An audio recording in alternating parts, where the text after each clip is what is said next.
الحمد لله رب العالمين والصلاة والسلام على أشرف الأنبياء والمرسلين نبينا محمد عليه أفضل الصلاة وأتم التسليم أما بعد. Disse o Sheikh al-Islam Muhammad bin Abdul Wahhab, que Allah tenha misericórdia dele, no seu livro Os Três Princípios Fundamentais, e a evidência de que invocar a Allah com esperança e com medo, ar-raghbati wal-rahba, e a submissão a ele são adorações, está na Suratul Anbiya, Sura dos Profetas, número 21, versículo 90. Allah diz: eles costumavam competir entre si para fazer mais boas ações, e suplicando a nós com esperança e medo, e eles eram submissos a nós. E a evidência de que a khashya, que é algo parecido com medo, é um medo que se adquire com o conhecimento sobre Allah, sabendo da grandeza dele, você adquire a khashya. A evidência que a khashya é uma adoração está no versículo: e não temam a eles e temam a mim. فَلَا تَخْشَوْهُمْ وَخْشَوْنِي. E a evidência de que voltar-se para Allah arrependido é uma adoração está na Surah Az-Zumar, número 39, versículo 54.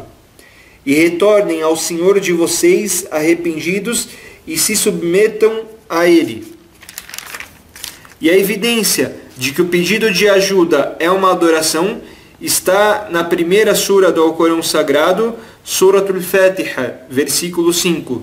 Só a Ti adoramos e só a Ti imploramos ajuda. E a evidência do pedido de proteção, que o pedido de proteção é uma adoração, está na Suratul Falaq, sura número 113, versículo 1. Diga: peço refúgio ao Senhor da Alvorada. E também na Suratul Nas, sura dos homens, número 114, versículo 1. Diga: peço refúgio ao Senhor das pessoas.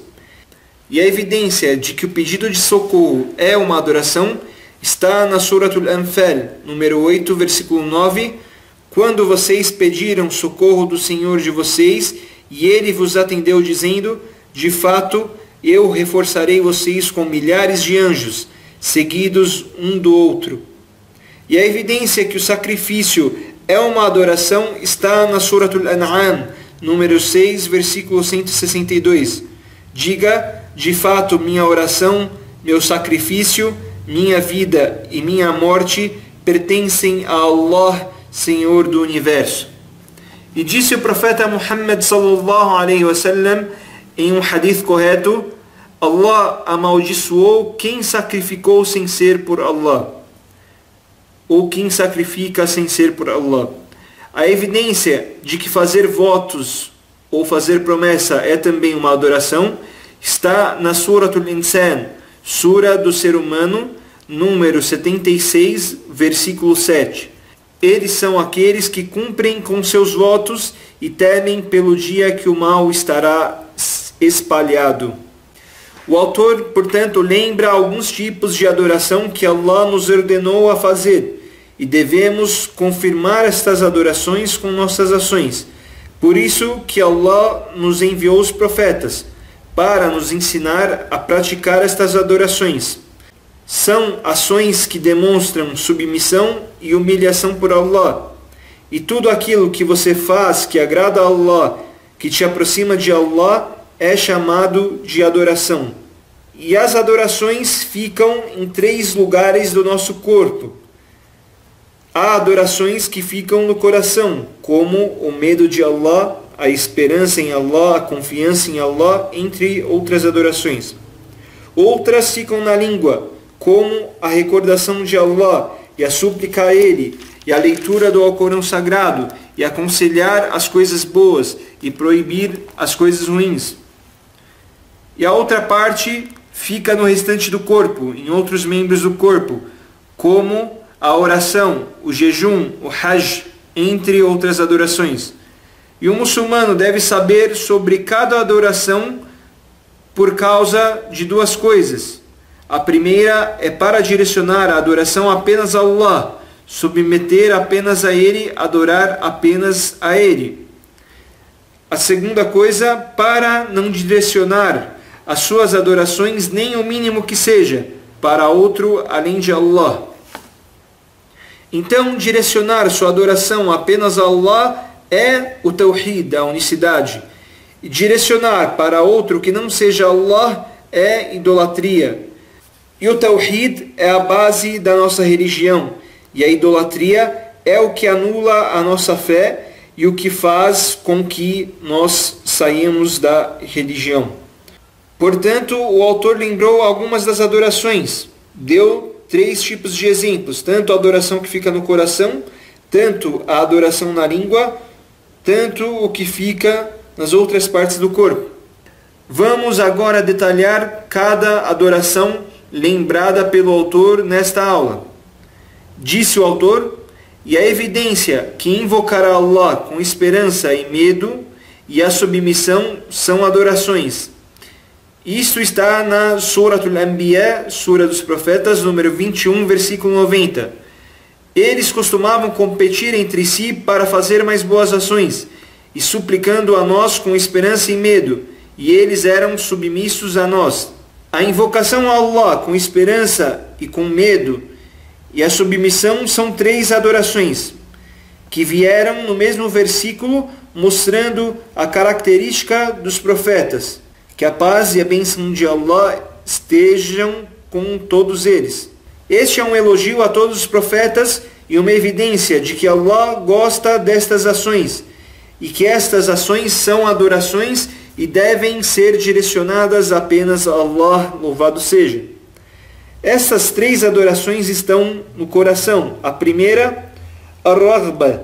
Ar-Raghba, que é o que falamos sobre invocar a Allah com esperança, tem o sentido do coração pedir para fazer boas ações, ser obediente, fazer as ações que aproximam de Allah. E Ar-Raja, a esperança, e Ar-Raghba tem significados muito próximos. Quando você tem esperança nas dádivas de Allah, tem esperança em Allah, na recompensa de Allah, isto é chamado de Ar-Raja.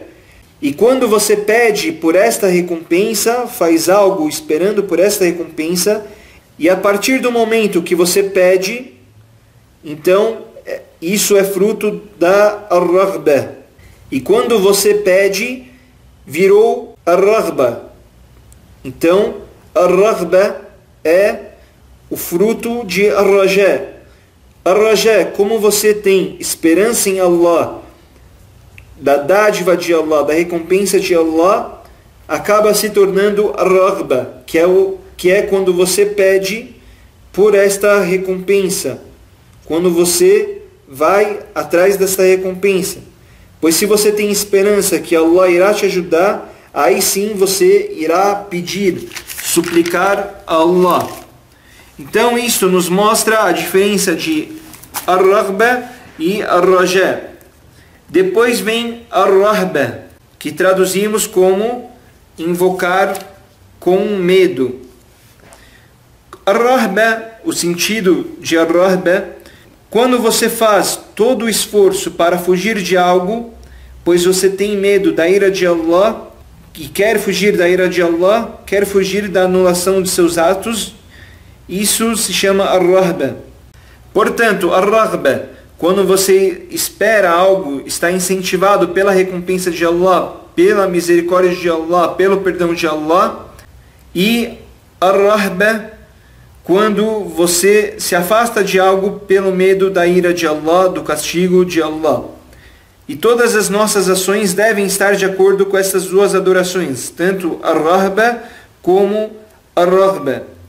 E disse o sábio Ibn al-Qayyim Jawzi, rahimahullah ta'ala, sobre Ar-Raghba e o Ar-Rahba, ele disse que são componentes para o sucesso. E por isso dizem os Salaf al-Salih, sobre a esperança, o medo, a Ar-Raghba e o Ar-Rahba, eles dizem: a esperança é o líder, e o medo é o que nos direciona. A esperança leva a pessoa a fazer as coisas boas, e o medo o direciona logo atrás para que continue fazendo as coisas boas e para que não faça as coisas ruins. Toda vez que for fazer uma má ação, o medo de Allah o impede. E toda vez que for fazer uma boa ação, a pessoa é movida pela recompensa de Allah, esperando encontrar Allah. E por isso que aquele que crê em Allah, quanto maior for o medo dele, mais ele se afastará das coisas que desagradam a Allah. E o Coran e a Sunnah estão sustentados por estas duas coisas. At-Targhib e At-Tarhib. At-Targhib são versículos que falam sobre as recompensas de Allah, as dádivas, as graças de Allah e o paraíso. E há também hadith do profeta Muhammad sallallahu alaihi wasallam, ditos do profeta, que falam sobre At-Targhib. At-Tarhib são versículos ou hadiths que falam sobre o castigo, sobre a ira de Allah, sobre o inferno.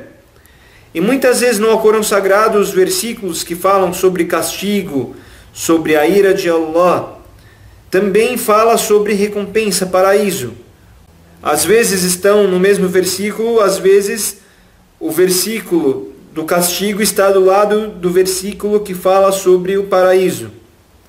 Exemplo, na Surah Al-Hijr, número 15, versículo 49 e 50, Allah diz: Ó Muhammad, sallallahu alaihi wasallam, informe meus servos que eu sou perdoador misericordioso e que a minha punição é uma punição dolorosa.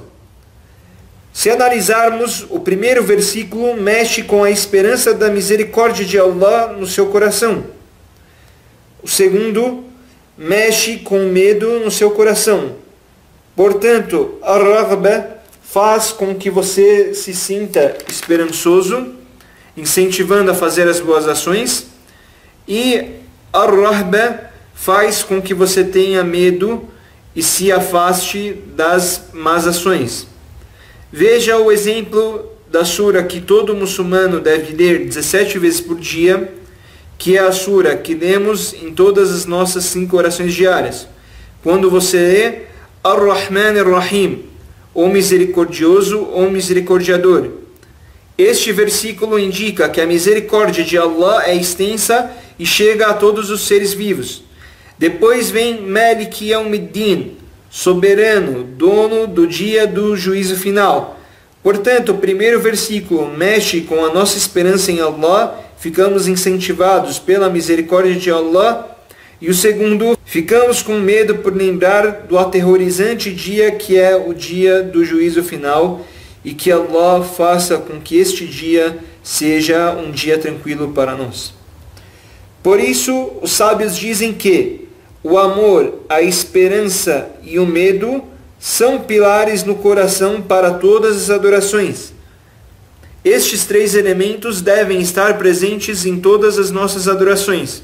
E você fazer poucas adorações ou não fazê-las por completo é resultado de pouca raghba, pouca esperança, pouco incentivo. E cair em algum pecado ou desobediência faz parte da fraqueza, da rahba, do medo de Allah. Portanto, se estes 2 elementos se fortalecerem e estiverem balanceados, teremos sucesso para alcançar a misericórdia e a satisfação de Allah e o paraíso. No final do versículo que falamos no começo da aula, Allah diz: وَكَانُوا لَنَا خَاشِعِينَ, e eles eram submissos a nós. E khashi'in, a palavra khashi'in vem da palavra al-khushu', a calma, a tranquilidade. E al-khushu' é uma grande adoração, e é um sentido muito próximo de submissão. Porém, al-khushu' é um sentido mais amplo do que apenas a submissão, que é al-khudu'. A submissão, al-khudu', fica no corpo, e al-khushu' fica no coração, nos olhos e na língua. Então, al-khushu' tem um sentido mais amplo. Portanto, não devemos ser submissos a ninguém senão a Allah, louvado seja. Depois vem a evidência da al-khashya. Disse o autor, a evidência da al-khashya é فَلَا تَخْشَوْهُمْ وَخْشَوْنِي, e não temam a eles e temam a mim. Al-khashya é uma ação do coração, vem do medo, porém é algo mais específico que o medo, porque al-khashya é o medo com conhecimento. Disse Allah sobre al-khashya na Surat Fatir, número 35, versículo 28. Certamente os que têm medo de Allah são os sábios. Este é um elogio de Allah, louvado seja, para os sábios do Coran e da Sunna do profeta Muhammad sallallahu alaihi wasallam. Isto quer dizer que a khashya, o medo completo, é maior nos sábios. O medo de Allah que eles têm é maior que o medo que as outras pessoas têm de Allah, porque eles conhecem mais Allah, muito mais que as pessoas comuns. E quanto mais medo de Allah, mais conhecimento você adquire sobre Allah, mais conhecimento sobre a religião dele, maior será o seu medo por Allah subhanahu wa ta'ala. E por isso, quanto mais o servo de Allah conhecer sobre seu Criador e sobre os 99 nomes dele, os 99 atributos de Allah e as suas características superiores, aumenta a sua khashya, o medo por Allah, louvado seja. E quanto mais aumentar o medo por Allah, mais o servo de Allah se afasta do que desagrada ele. E por isso disse Ibn al-Qayyim sobre al-khashya. Ibn al-Qayyim rahimahullah ta'ala: quem tiver mais conhecimento por Allah terá mais medo dele e vai querer fazer mais adorações e estará mais longe das desobediências a Allah. Portanto, conhecer mais sobre a grandeza de Allah, sobre os seus 99 nomes ou atributos, aumenta o amor e o medo por Allah, louvado seja. E a evidência que o autor usa no livro é فَلَا تَخْشَوْهُمْ وَخْشَوْنِي, e não temam eles, porém temam a mim. Quer dizer, e não temam as pessoas, temam a Allah, louvado seja. Não tenha medo das pessoas, tenha medo de Allah, pois tudo está nas mãos dele. Porque o servo de Allah, por mais forte que seja, por maior poder que ele tenha, ele não conseguirá te prejudicar, exceto pelo que Allah predestinou a você, exceto o que Allah escreveu para você. E no hadith da aula passada que lembramos, no meio do hadith, o profeta Muhammad sallallahu alaihi wasallam disse: e saiba que se todas as pessoas se unirem para te prejudicar, não te prejudicarão a não ser o que Allah determinou ou o que escreveu para você que acontecesse a você. Portanto, esta é uma adoração que deve ser direcionada apenas a Allah.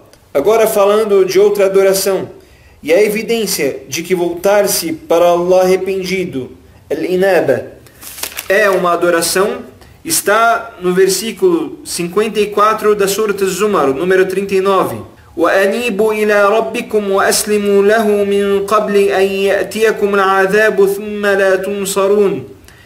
E retornem ao Senhor de vocês arrependidos, e se submetam a Ele antes que o castigo venha até vocês, então vocês não serão socorridos. E voltar-se para Allah arrependido, e al-ibana, que é voltar-se para Allah arrependido, não é simplesmente o arrependimento que conhecemos, é mais do que o arrependimento. O arrependimento é você deixar de fazer o pecado que estava cometendo, e voltar-se para Allah arrependido. Al-inaba é voltar-se para Allah arrependido. Não é simplesmente o arrependimento, é mais do que o arrependimento. O arrependimento é você deixar de fazer o pecado que estava cometendo e não voltar a cometê-lo. Al-inaba é deixar de fazer o pecado que estava cometendo e a aproximação de Allah, louvado seja, a aproximação por meio das obediências a Ele. Então voltar-se a Allah arrependido é uma adoração apenas de direito dele, al-inaba. Agora falando de outra adoração, o pedido de ajuda. A evidência que o pedido de ajuda é uma adoração está na primeira sura do Alcorão Sagrado, Suratul Fatiha, versículo 5. Só a Ti adoramos, só a Ti imploramos ajuda. Iyyaka na'budu wa iyyaka nasta'in. Se você quiser ajuda em qualquer assunto, tanto no assunto mundano como no assunto religioso, então peça a Allah. Disse o profeta Muhammad sallallahu alaihi wasallam para Mu'adh ibn Jabal, rahimahullah ta'ala. Disse: ó Mu'adh, eu gosto de você, então você não pode deixar de fazer a seguinte súplica depois de toda a oração: Allahumma a'inni ala dhikrika wa shukrika wa husni ibadatik. Ó Allah, me ajude a recordar de Ti, a Te agradecer e me ajude na perfeição ou a melhorar as adorações a Ti. A ajuda, portanto, vem de Allah, louvado seja. Então, aquele que quer pedir coisas mundanas, como ajuda para obter o sustento, ajuda para aumentar a sua riqueza, qualquer coisa mundana, e também pedir ajuda nas adorações, obediências, pedir ajuda ao que te deixa mais próximo de Allah, tudo isso você deve pedir para Allah, louvado seja, porque o pedido de ajuda é uma adoração e não deve ser direcionada a ninguém exceto a Allah. E a evidência disso é o versículo 5 da Suratul Fatiha, número 1. Iyyaka na'budu wa iyyaka nasta'in. Só a Ti adoramos e só a Ti imploramos ajuda. Quer dizer, adoro apenas a você, ó Allah, e não adoro outro além de você. Essa parte é só a Ti adoramos. Depois vem a outra parte, só a Ti imploramos ajuda. Quer dizer, pedimos ajuda a você, ó Allah, e não pedimos ajuda a outro além de você. E este é um versículo que fala sobre o Tawhid, a unicidade, onde você fala que não adorará e não pedirá ajuda senão para Allah. E este é um pacto entre você e Allah que se repete 17 vezes por dia nas orações obrigatórias. E qual é o pacto que você faz com Allah todos os dias? Só a Ti adoramos e só a Ti imploramos ajuda. Quer dizer que todo muçulmano deve cumprir com este pacto. E quem direcionar algo que seja um direito que é apenas de Allah para outro, estará quebrando este pacto. Iyyaka na'bud, só a Ti adoramos. Tem o anúncio da sinceridade na adoração a Allah. Wa iyyaka nasta'in, tem o anúncio da sinceridade no pedido de ajuda a Allah, louvado seja. A adoração é o objetivo e o pedido de ajuda é um instrumento. O objetivo, portanto, é adorar a Allah o único, e o instrumento para cumprir com este objetivo é o pedido de ajuda, que não se pede a não ser para Allah o único. E Allah colocou a adoração na frente do pedido de ajuda, porque a adoração é o objetivo da nossa vida. Por isso nascemos e fomos estabelecidos nesta vida para confirmar este objetivo. E o pedido de ajuda é um instrumento para que você cumpra com esta adoração. Porque você foi criado para adorar a Allah. E como você consegue cumprir com este objetivo? Não é com a ajuda de Allah? Você consegue fazer alguma das adorações sem a ajuda de Allah? Não. Se Allah, por exemplo, não te ajudar, você não consegue rezar. Você não consegue fazer a peregrinação. Não consegue fazer o jejum. Não consegue fazer nenhuma adoração. Disse Allah, louvado seja, na Surat Nur, a luz, número 24, versículo 21. E se não fosse pela graça de Allah e pela sua misericórdia para convosco, Ele jamais teria purificado nenhum de vós. Porém, Allah purifica quem Ele quer. E Allah tudo vê e tudo sabe. Portanto, o destino está nas mãos de Allah. O sucesso, a ajuda para fazer as coisas. Quando você diz Iyyaka na'bud, só a Ti adoramos, você está confirmando as palavras La ilaha illallah, não há divindade a não ser Allah. E quando você diz Wa iyyaka nasta'in, você está confirmando as palavras La hawla wa la quwwata illa billah, não há mudança nem poder a não ser em Allah. Porque La ilaha illallah são palavras de Tawhid, quer dizer, nós o adoramos e não adoramos outro além de ti. E La hawla wa la quwwata illa billah são palavras de pedido de ajuda. Nós pedimos ajuda a você e não pedimos ajuda além de ti. Estas palavras, La hawla wa la quwwata illa billah, não há mudança e nem poder a não ser em Allah, são palavras que te exoneram do seu próprio poder e força, no sentido de o que eu tenho de capacidade, de força, não consigo fazer nada com elas a não ser que Allah me permita, que Allah me ajude e me dê o sucesso. Agora, buscando o sentido mais profundo, La hawla wa la quwwa quer dizer La tahawwala min hal, não há nenhuma mudança de situação, de uma situação para outra, da escuridão para a orientação, da pobreza para a riqueza, da doença para a saúde, da fraqueza para a força, entre outras coisas.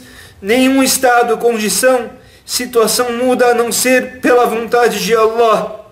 Eu não consigo ter força e fazer as minhas coisas necessárias a não ser que Allah permita que eu tenha ou use esta força. Os sábios dizem: as súplicas que estão nas leis islâmicas não beneficiam o servo de Allah, sem que ele entenda esta súplica e sem que ele confirme a necessidade desta súplica. O profeta Muhammad sallallahu alaihi wasallam diz: falem bastante La hawla wa la quwwata illa billah. E disse o profeta Muhammad sallallahu alaihi wasallam: La hawla wa la quwwata illa billah é um tesouro embaixo do trono de Allah. Essas palavras são magníficas e um muçulmano deve falar várias vezes ao dia. E como dissemos na aula passada, o profeta Muhammad sallallahu alaihi wasallam nos ensinou a dizer quando saímos de casa: Bismillah, tawakkaltu ala Allah, wa la hawla wa la quwwata illa billah. Em nome de Allah, eu entrego-me, confio minhas coisas a Allah. Não há poder nem força a não ser em Allah. Louvado seja. E continuando o hadith, quem fizer esta súplica ao sair de casa será guiado, as coisas serão suficientes para ele e ele será protegido.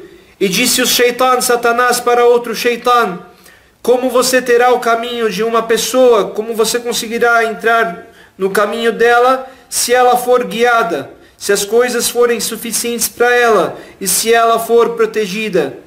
Isso significa que quando a pessoa sai de casa, tem mais de um Satanás esperando por ela, para sussurrar, para incentivar a fazer coisas ruins. Portanto, se você disser Bismillah, tawakkaltu ala Allah, wa la hawla wa la quwwata illa billah, o Shaitan, o demônio, volta humilhado. Disse Allah, louvado seja, na Surat Al-Isra, número 17, versículo 64: e seduza com a sua voz aqueles que puderes, dentre eles, e tumulte-os com a tua cavalaria e infantaria, e partilhe com eles as riquezas de os filhos e façam-lhes promessas. E o Satanás não promete a vocês senão ilusão. Depois Allah diz no versículo seguinte: por certo, sobre meus servos não tem poder algum. Dizem os sábios sobre este versículo que estes servos são os servos que sempre se recordam de Allah, suplicam a Allah. E quem são aqueles que o demônio os acompanha? A resposta está na Surat Az-Zukhruf, número 43, versículo 36. E quem vira as costas ou fica cego da recordação do misericordioso, destinamos-lhe um demônio que será seu acompanhante. Portanto, devemos sentir a grandeza dos versículos que repetimos todos os dias. Só a ti adoramos, só a ti imploramos ajuda. E disse o profeta Muhammad sallallahu alaihi wasallam para o seu companheiro Ibn Abbas radiyallahu anhu, em um hadith que falamos na aula passada: se você pedir ajuda, peça ajuda a Allah. Depois o profeta Muhammad sallallahu alaihi wasallam disse: e saiba que se todas as pessoas se reunirem para te beneficiar em algo, não o farão a não ser aquilo que Allah tenha escrito para ti, determinado para ti. E se reunirem-se para prejudicar-te em algo, não o farão a não ser naquilo que Allah houver determinado sobre ti. Assim, os cálamos foram retirados e as folhas dos livros dos destinos secas, no sentido que não ocorrerá mais nada além do que Allah escreveu que irá acontecer, a não ser aquilo que Allah determinou. Portanto, não se pede ajuda senão de Allah, não se pede sucesso senão de Allah. A orientação, a riqueza, qualquer coisa mundana ou da religião deve ser pedida apenas de Allah, louvado seja, porque todas as coisas estão nas mãos dele. No hadith, o profeta Muhammad sallallahu alaihi wasallam disse para Ibn Abbas: se você pedir ajuda, então peça a Allah. Que tipo de ajuda é essa? Qualquer tipo de ajuda, em qualquer situação, qualquer assunto mundano ou religioso. Disse o sábio Ibn Taymiyyah, que Allah tenha misericórdia dele: eu estava certo dia refletindo, pensando sobre qual é a súplica mais benéfica para o muçulmano. Então cheguei à conclusão de que é o pedido de ajuda a Allah para agradá-lo. Então eu enxerguei que esta súplica está na Suratul Fatiha: Iyaka na'budu wa iyaka nasta'in. Só a ti adoramos, só a ti imploramos ajuda.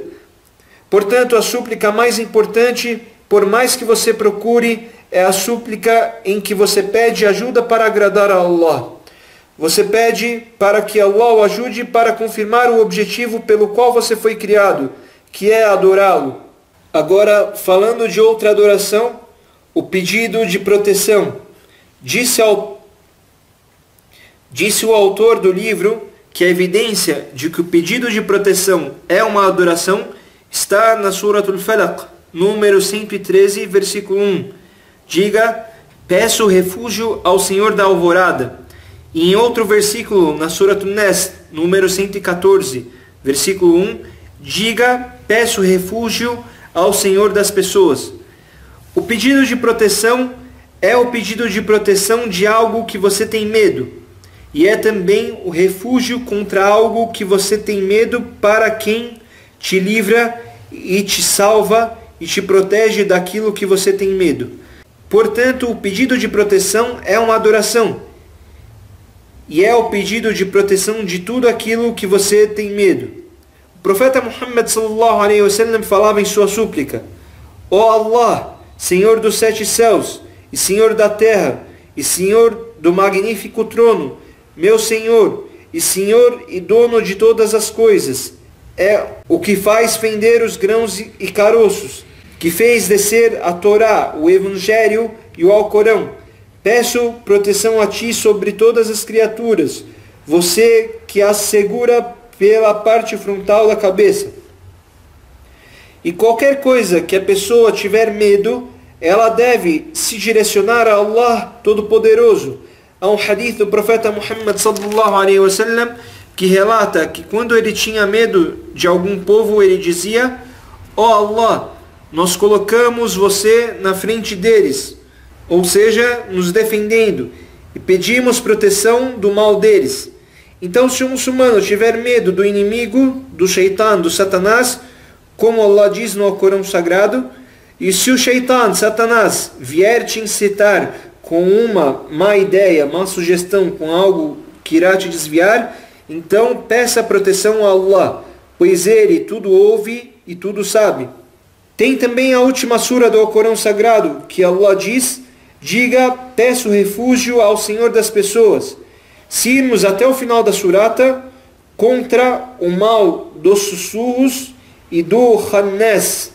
Khannas é uma característica do shaitan, do Satanás, de fugir. Depois, o 5º versículo, que sussurra nos peitos dos homens, e 6º, dos gênios e dos humanos. O shaitan, portanto, é sussurrador, Khannas. Se a pessoa negligenciar a recordação de Allah, o shaitan sussurra para ele. E se a pessoa se recordar de Allah, o shaitan é Khannas, foge.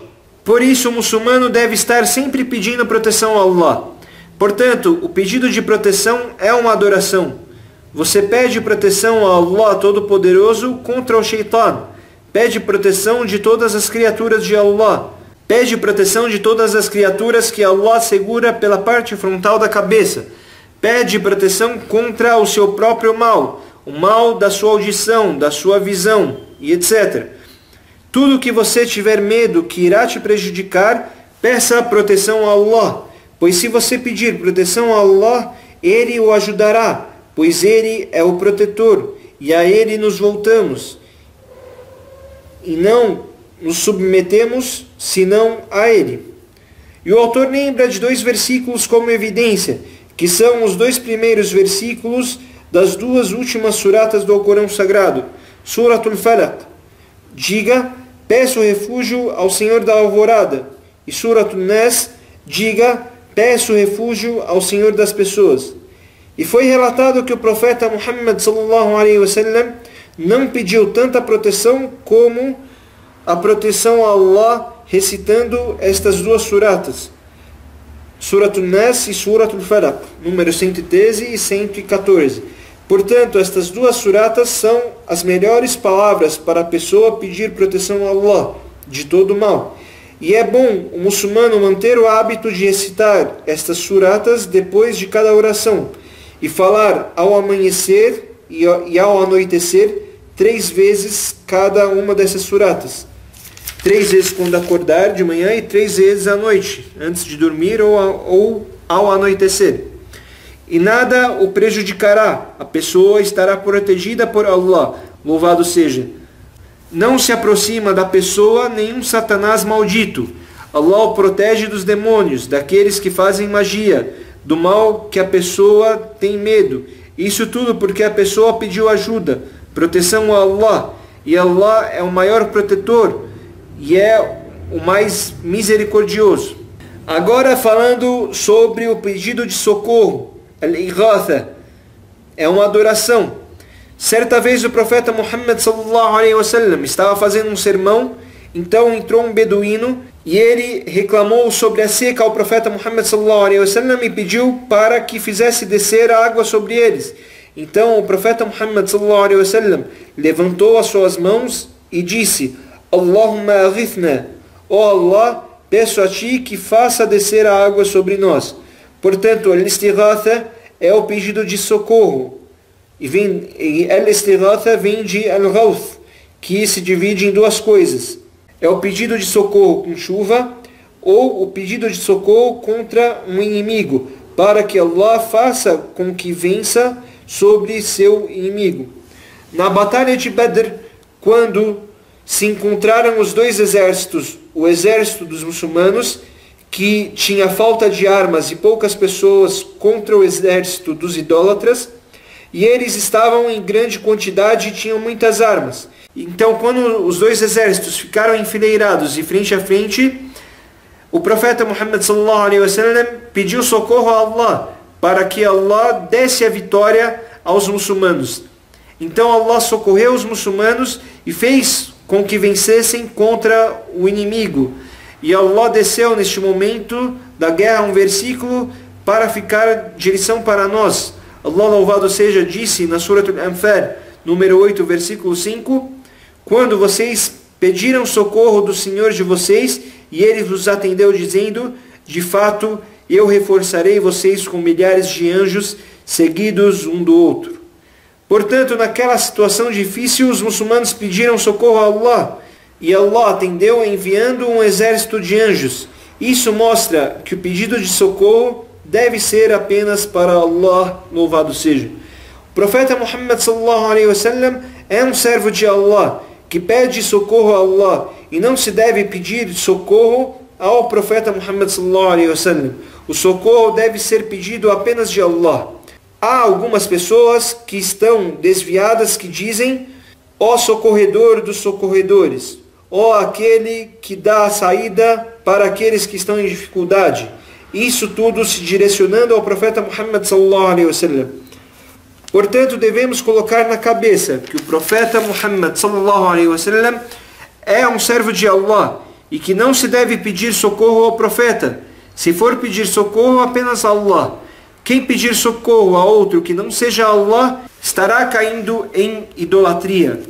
E algumas pessoas, quando você diz para ela que o pedido de socorro é uma idolatria, ela quer te contestar, te confundir com versículos do Alcorão ou situações na qual outro ser humano é capaz de ajudar.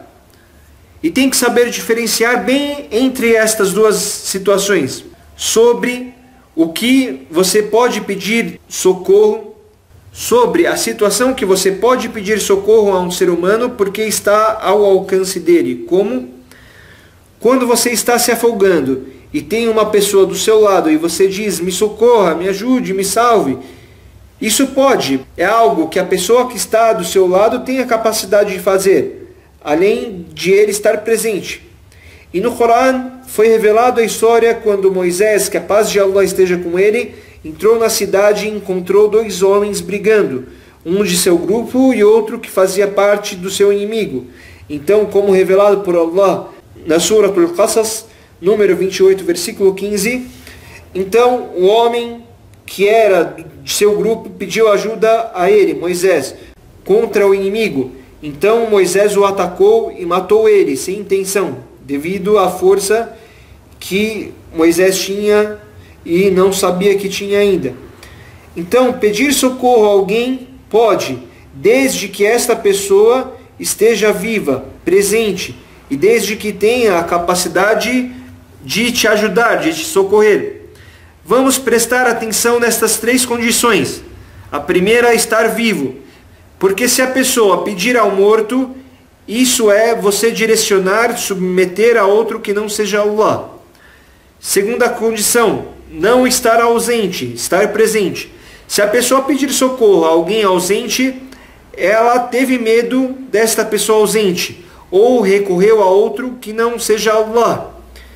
A terceira condição é a capacidade desta pessoa que está viva e presente de te ajudar, de te socorrer, de fazer aquilo. Por exemplo, você não pode pedir para uma pessoa, falar para ela, me salve do fogo do inferno, ou firme meu coração na fé. Qualquer coisa do tipo, que só Allah que tem o poder sobre tal coisa, mesmo se a pessoa pedir para alguém que está viva ou presente, a pessoa caiu na idolatria. E esta idolatria o tira do Islã. Portanto, devemos prestar atenção nestas coisas. Há pessoas desviadas que chegam para outras pessoas com pouco conhecimento e dizem, o que tem pedir socorro para outro que não seja Allah? Não pediram socorro a Moisés? E recitam o versículo que acabamos de falar. Portanto, eles misturam o socorro que é permitido a nós pedirmos para outras pessoas com o socorro que não se pode pedir a não ser para Allah, louvado seja. Tudo isso para pedir e incentivar as outras pessoas a pedirem para os mortos, ou para alguém ausente, ou pedir para alguém presente algo que só Allah pode fazer. E quem fizer qualquer destas 3 coisas estará considerando que Allah tem semelhantes, e isso é idolatria e tira da religião, e que Allah nos proteja disso. E isto é o que fazem os imãs desviados, os líderes desviados. Eles confundem as pessoas, misturam o certo com o errado e desviam as pessoas com menos conhecimento. Por isso que disse o profeta Muhammad sallallahu alaihi wasallam em um hadith, o que mais temo pela minha nação são os imãs, líderes desviados que desviam as pessoas. Agora falando do sacrifício, disse o autor, e a evidência que o sacrifício é uma adoração está na Surah Al-An'am, número 6, versículo 162. Diga, de fato minha oração, meu sacrifício, minha vida e minha morte pertencem a Allah, Senhor do Universo. O sacrifício é quando você sacrifica um animal por agradecimento a Allah, como por exemplo quando você sacrifica um carneiro quando seu filho nasce. Você está agradecendo a Allah pela criança que Allah te deu. E o pedido de ajuda para sacrificar o animal deve ser feito apenas para Allah. Por isso, nas leis islâmicas, quando sacrificamos um animal, falamos Bismillah, em nome de Allah, louvado seja. Então a idolatria ao sacrificar um animal tem duas divisões. A idolatria ao sacrificar para outro que não seja Allah, e a idolatria quando formos sacrificar e falarmos em nome de outro que não seja Allah. E na Suratul Kawthar, número 108, versículo 2, Allah diz: então ore para seu Senhor e sacrifique. Quer dizer que tanto a oração como o sacrifício são para Allah. E no versículo que lembramos anteriormente, Allah diz: diga, de fato minha oração, meu sacrifício, minha vida e minha morte pertencem a Allah, Senhor do Universo. Portanto, assim como eu oro só para Allah, meu sacrifício é só para Allah. E se o sacrifício é uma adoração, se direcionarmos esta adoração para outro que não seja Allah, o que esta ação vira uma idolatria. E o autor lembrou de um hadith do profeta Muhammad sallallahu alaihi wasallam, narrado por Ali, que Allah esteja satisfeito com ele, e que está no Sahih Muslim e em outros livros. Disse o profeta Muhammad sallallahu alaihi wasallam: Allah amaldiçoou quem sacrifica para outro que não seja Allah. E a pessoa amaldiçoada é aquela que está longe da misericórdia de Allah. E quando o profeta Muhammad sallallahu alaihi wasallam disse: Allah amaldiçoou, esta é uma súplica contra quem sacrifica para outro que não seja Allah. E há um hadith marfu' ao nosso profeta Muhammad sallallahu alaihi wasallam que deixa claro esta questão. Disse: um homem entrou no paraíso por causa de uma mosca, e um homem entrou no inferno por causa de uma mosca. Os companheiros do profeta Muhammad sallallahu alaihi wasallam ficaram surpresos e disseram: uma mosca? Como isso? Respondeu o profeta: dois homens passaram, ou seja, dois homens antes da nação do profeta Muhammad sallallahu alaihi wasallam. Passaram por um povo que tinha uma estátua, e eles não permitiam que ninguém passasse até que oferecessem algo para ela. Se a pessoa oferecesse algo para a estátua, eles deixavam a pessoa passar. Caso contrário, eles matavam a pessoa. Então foi dito a um deles: ofereça algo para a estátua. O homem disse: eu não tenho nada a oferecer senão para Allah. Então este homem foi morto e entrou no paraíso. Ele não se permitiu nem fazer uma oferenda com uma mosca. E falaram para o outro homem: ofereça algo. Respondeu o homem: não tenho nada para oferecer. Ou seja, ele ofereceria algo, porém naquele momento ele não tinha nada para oferecer. Disseram para ele: ofereça algo, nem que se for uma mosca. Então ele procurou uma mosca, matou, tirou a cabeça e ofereceu para a estátua. Depois esta pessoa morreu e entrou no inferno. Se o homem entrou no inferno por causa de uma mosca, imagina quem compra o melhor carneiro, o melhor boi, o mais pesado, o melhor camelo e leva para o local onde ele quer se aproximar de um objeto ou de uma pessoa morta e sacrifica, por exemplo, para esta pessoa morta, para se aproximar dela, fazendo uma oferenda a ela. Portanto, o sacrifício é uma adoração e não se sacrifica a não ser para Allah e se pede ajuda apenas para Ele, dizendo antes de sacrificar: Bismillah, em nome de Allah. Não deve-se falar outro nome ao sacrificar um animal. Um homem contou para o sheikh da palestra que estou traduzindo uma história em que a tia dele estava doente e ela estava muito cansada da doença. Então indicaram um homem a ela e disseram: vá até ele, que ele tem a cura. Ela foi até este homem que indicaram e ele disse para ela as coisas que ela tinha que fazer para que fosse curada. Disse ele: você deve comprar um galo de tal cor e sacrifique-o e não diga nenhuma palavra ao sacrificar o animal. O objetivo do homem era que a mulher não falasse Bismillah, em nome de Allah. Porém, ele não falou isso de forma direta. Ele disse: se você falar alguma palavra, a cura será anulada. Depois disso, ele disse: depois que você sacrificar, você cozinha o galo e você come apenas o que necessitar, e o restante você vai deixar em tal lugar. Para quem era o restante do galo? Para quem? Para os diabos, os demônios.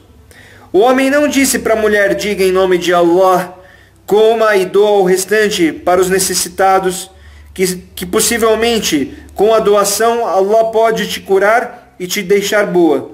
Não, não foi isso que aconteceu.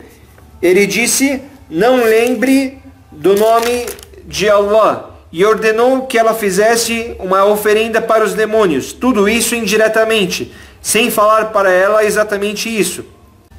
Porque ele disse: não fale nada, se você falar qualquer palavra anula a cura.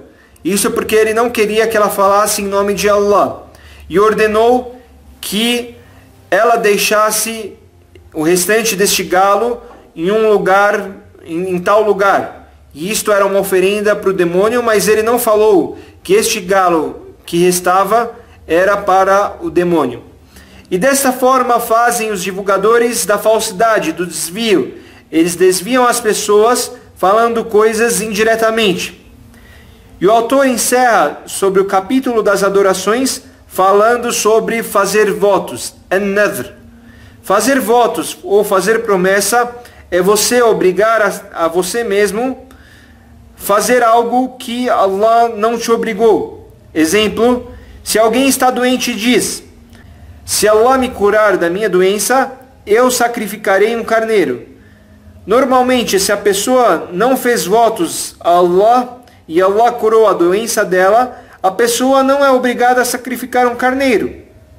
Se a pessoa quiser sacrificar por agradecimento, isso cabe à pessoa, não é uma obrigação a ela. Porém, se a pessoa fizer votos, uma promessa de que se Allah o curar, ele sacrificará um carneiro, isto se torna uma obrigação. A pessoa tornou obrigado a ela o que Allah não tornou obrigado a ela mesma. E disse o profeta Muhammad sallallahu alaihi wasallam: fazer votos ou fazer promessa não traz coisas boas. Preste muita atenção que isso te trará muitos benefícios. A cura da doença, o alcance da riqueza, se afastar da desgraça, todas estas coisas acontecem por causa de quem? Por causa de Allah. Ele que agracia o seu servo e tira ele desta situação. Não é por causa do carneiro que você fez promessa que sacrificaria ou o ato que prometeu fazer que você saiu de tal situação. Foi pela causa de Allah. Por isso o hadith do profeta Muhammad sallallahu alaihi wasallam, que ele diz: fazer votos ou fazer promessas não traz coisas boas. Porque não é por causa dos votos que fez, da sua promessa, que as coisas boas acontecerão. As pessoas têm um entendimento errado, fazem voto ou promessa dizendo, por exemplo: se Allah curar a minha doença, eu sacrificarei um carneiro. A pessoa, depois de curada, acha que porque ela fez uma promessa de que mataria um carneiro, ela foi curada. E esse entendimento está errado. Portanto, fazer promessa, fazer votos, não é o que te trará coisas boas. Se você quer algo, peça a Allah. Não obrigue a você mesmo o que Allah não obrigou para ti. Então, fazer votos, promessa, é uma adoração, porém é algo que é indesejável fazer. Por isso o profeta Muhammad sallallahu alaihi wasallam disse: fazer votos ou promessa não traz coisas boas. Continuando o hadith agora: porém ela é extraída de pessoas mesquinhas, pessoas pão duras. Ou seja, porque o mesquinho, a pessoa pão dura, não fará alguma adoração ou não fará alguma doação, a não ser que Allah dê algo para ela. Isso é um sinal de mesquinhez clara. Porém, se você fazer votos, alguma promessa, você deve cumprir, torna-se obrigatório. E Allah elogiou no Corão aqueles que, se fizerem algum voto, alguma promessa, cumprirem. Allah fala na Surah Al-Insan, número 76, em alguns versículos sobre o povo do paraíso. E diz no versículo 76: Eles são aqueles que cumprem com seus votos e temem o dia em que o mal estará espalhado.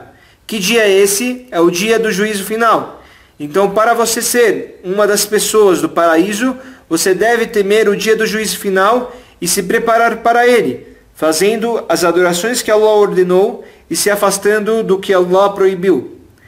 E o autor encerrou esta parte das adorações e ele dá exemplo destas adorações por dois motivos. Para sabermos que as adorações devem ser direcionadas apenas para Allah único, e para não associarmos ninguém a Allah nas adorações, e para não direcionarmos nem que uma parte pequena das nossas adorações para outro que não seja Allah, Todo-Poderoso. Com isso, encerramos o primeiro princípio, que é o conhecimento sobre Allah, a crença em Allah. Peço a Allah que nos beneficie no que aprendemos e que nos ensine o que é benéfico e que o que aprendemos seja uma prova ao nosso favor, não contra nós, e que Allah nos guie à senda reta e que Allah nos perdoe nossos pais, nossos sheikhs, os muçulmanos e muçulmanas, os crentes e as crentes, os vivos entre eles e os mortos, pois Allah é perdoador, misericordioso, e Allah sabe mais. Wa sallallahu ala nabiyyina Muhammad wa ala alihi wa sahbihi wa sallam.